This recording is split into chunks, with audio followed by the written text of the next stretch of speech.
ayo flash bill rasomane aka pema valley mana thala tichelenoni mane tivengoma na bwana dem moyo chira ndundo budanske masimbo amuromo ndinapo samatu vechishongo zita rangu roremasa mudhara kushungo saka kumangoma ndotendwa nemutupo mazita kono pasvinhu zvacho dheti muri mukono inga munoziziva tinoda lumo tanga tava nenyota yengoma kuno mazita kono pasvinhu zvacho dheti muri mukono inga munoziziva tinoda lumo tanga tava nenyota yengoma kuno ndakakurira muvillage izere sapotedzi tichikwata kugeza tichinhuwa suweti kutofudza mumbeva chititi marombe patinhasi uno ndazotora mukombe ndafunga kwandakabva ndichipfeka kabudura wani yakasakara vanhu vachindiseka ndakasamina mato kuna mwari kudenga tarenda vakandipa mabanzi vonditenda vachiti mazita kono pasvinhu zvacho dheti muri mukono inga munoziziva tinoda lumo tanga tava nenyota yengoma kuno mazita kono pasvinhu zvacho dheti muri mukono inga munoziziva tinoda lumo tanga tava nenyota yengoma kuno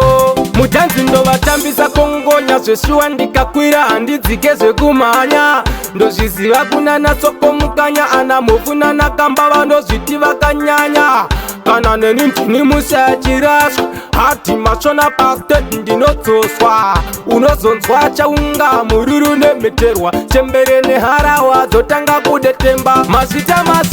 mazita kono pasvinhu zvacho dheti muri mukono inga munoziziva tinoda lumo tanga tava nenyota yengoma kuno mazita kono pasvinhu zvacho dheti muri mukono inga munoziziva tinoda lumo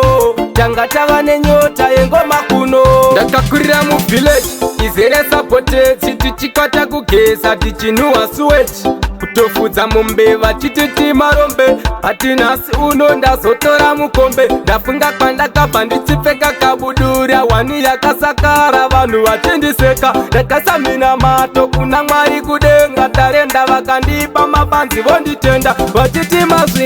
mazita kono pasvinhu zvacho dheti muri mukono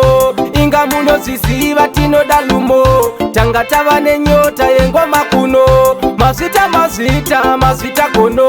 pasvinhu zvacho dheti muri mukono inga munoziziva tinoda lumo tanga tava nenyota yengoma kuno